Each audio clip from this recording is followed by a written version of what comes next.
CRB foi melhor do que o Guarani e mereceu amplamente a vitória. Um time muito organizado, um time que joga muito próximo nas suas linhas, uma equipe muito bem dirigida pelo Daniel Paulista e que, a bem da verdade, correu mais do que o Guarani no conjunto do jogo. No finalzinho arriou um pouco, mas teve inteligência para administrar. E a verdade, quando a gente está revendo nesse momento, pela tela da Band, o gol do CRB, o gol do Lucas Lima, a constatação e o chute é antes da meia-lua. A constatação que a gente faz é a seguinte: a bola é tocada para o João Paulo, pouco para trás, próximo da intermediária. O Matheus Barbosa dá o bote no João Paulo com o pé mole. E o Matheus Bueno está junto com ele. Olha lá os dois, correndo um do lado do outro. Quando o Matheus Barbosa dá o bote com o pé mole, o João Paulo consegue dar o toque de biquinho de chupeira para o Lucas Lima. E aí o Lucas Lima recebe de frente e os dois volantes do Guarani já ficaram para trás. O Bueno, que não foi para o bote, e o Barbosa, que foi para o bote com o pé mole e perdeu. E o Barbosa dá quase 2 em envergadura física do João Paulo. E aí ele perde numa espécie de pé de ferro, porque foi com o pé mole. O João Paulo, ao tirar dele, bota de frente para chegar e bater o Lucas Lima. E aí os zagueiros estão dentro da grande área. Os laterais do Guarani estão dentro da grande área. O Guarani tem uma linha de 4 dentro da sua grande área. E ninguém sai para ir de encontro ao Lucas Lima, que dá 1 passo, 2 passos e no terceiro bate de canhota. E diga-se de passagem, ele é destro. Ele é destro. Vejam, jogador bateu de canhota que não é a boa. Não é a boa. E fez o gol que deu a vitória para a equipe do Guarani.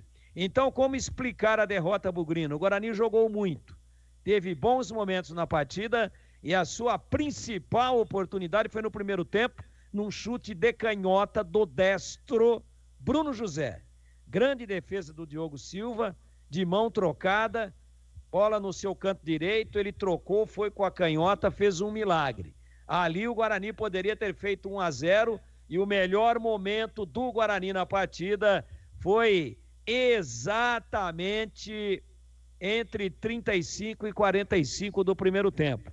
Veio o segundo tempo, o CRB veio muito intenso, o Guarani jogando muito atrás, e no lance do gol tinha 4 da linha de 4 zagueiros, Mike, Diogo Matheus, Lucão e Alan Santos dentro da grande área. Ou seja, o Guarani estava muito afundado para trás. O volante que vai dar o bote perde, como eu já expliquei, e ninguém fecha. E aí ficou à vontade. E tenho mais uma coisa para dizer. Acho que o Pegorari fez uma bela partida, mas eu achei uma bola defensável. Pegorari foi tarde para a bola. Chute rasteiro no chão, sem violência, de trás da meia-lua. É bem verdade que tinha muita gente na frente, mas para mim ele deita atrasado e toma o gol. E aí o CRB continuou melhor, continuou procurando o segundo gol, e o Guarani perdeu intensidade, e o Guarani, para encerrar, teve alguns jogadores que são decisivos e que hoje não renderam. Tanto é que todos eles foram sacados. Bruno José, o que pelo menos tentou alguma coisa e jogou demais, recompondo especialmente no primeiro tempo, e protagonizou o melhor lance do Guarani na partida, aquele chute que o Diogo Silva defendeu de mão trocada no primeiro tempo, aos 44 minutos. Apesar disso, rendeu muito abaixo de suas próprias possibilidades. Bruno Mendes entrou no lugar de Derek, que não rendia. Derek também é um jogador decisivo, rendeu muito pouco. João Vitor, ausente do jogo e recompondo mal. E Bruninho, completamente fora da sua intensidade de transição e da sua forma aguda, da sua agressividade de atuar quando pisa na área. Então, num time de 11, eu pego 4 ou 5 jogadores de fundamental importância que renderam abaixo de suas reais possibilidades. E aí o time sentiu demais. Eu acho que o resultado espelha com absoluta fidelidade o que foi o jogo, em qualquer quesito ou ângulo de análise, foi melhor o CRB. Fez o gol, poderia ter feito o segundo, e o Guarani no segundo tempo, fora um chute do Isaac, que explodiu no Fábio Alemão e dava a impressão que tinha endereço, se bem que o goleiro estava atrás para tentar defender. Fora isso, o Guarani criou muito pouco e se curvou diante da maior intensidade do CRB, que ganhou merecidamente por 1-0 e poderia até ter feito pelo menos mais um gol. Numa tarde de muita transpiração e de pouca inspiração de jogadores fundamentais e importantíssimos do time do Guarani.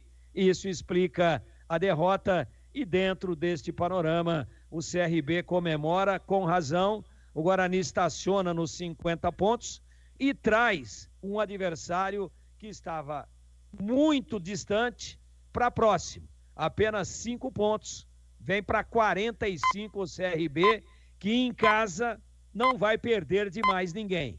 Está muito bem dirigido e muito organizado e jogando muita bola. São 27 pontos em disputa ainda e hoje a distância do CRB que ganhou para o Guarani que perdeu é de apenas 5 pontos, meu queridíssimo Edu Pinheiro.